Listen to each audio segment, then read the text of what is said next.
Welcome back. We're here with Heather Beer talking about how to overcome family feuds. Over the break, you talked about an author you like that got a book or I guess a concept called Keep Your Love On. Keep What's Your that Love about? On, yeah.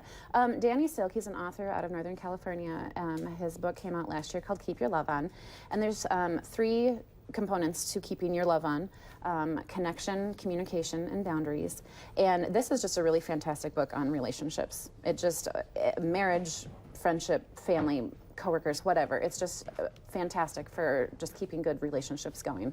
And so when you're dealing with conflict, family feuds, that type of thing, you want to protect your connection.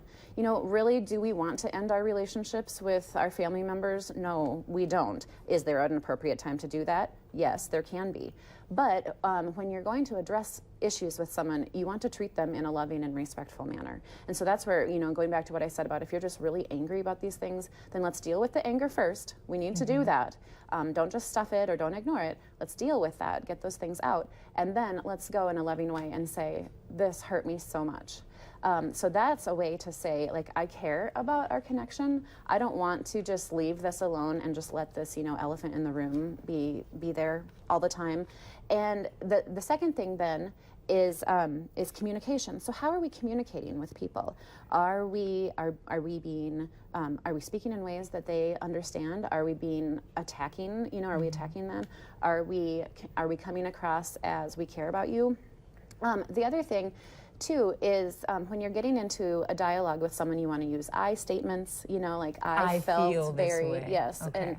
and when this took place. And so, because when you start off a conversation with, well, you did this, blah, blah, blah, blah, blah, you know, then that puts up the defenses, and that just ruins any type of connection. It ruins any type hope, really, of getting to a resolution. And then the last thing is boundaries. You know, if you're in a situation with family members where you are like, it's just gone south, it's turned sour, it's not going anywhere, maybe it's become just incredibly disrespectful or hurtful or even verbally abusive, it is okay to exit that conversation immediately. And it is okay to say, I'm going to step away now until this conversation can become respectful again.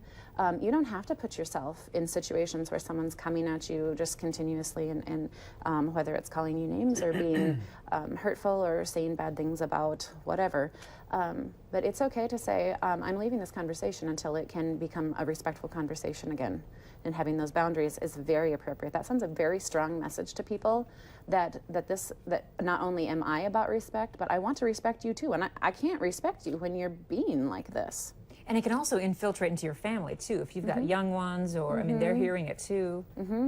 Affects everyone. People often talk about, especially like in their marriages, you know, like, well, do the kids hear us fighting? But it extends further than that too. It can be, you know, in-laws. And speaking of in-laws, one thing I do like to tell couples is that when there's an issue going on between, like, say it's your husband and your husband's family, like, but it's affecting your family too, it's very appropriate for him to address it with them rather than you to address it with them.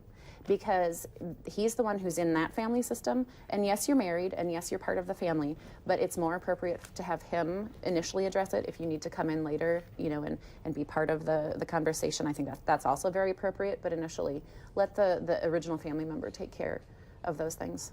Good deal. Okay, good Great advice. stuff, Heather Thank Beer you. of Valley Christian Counseling Center. Look her up. Thank you Thanks. so much.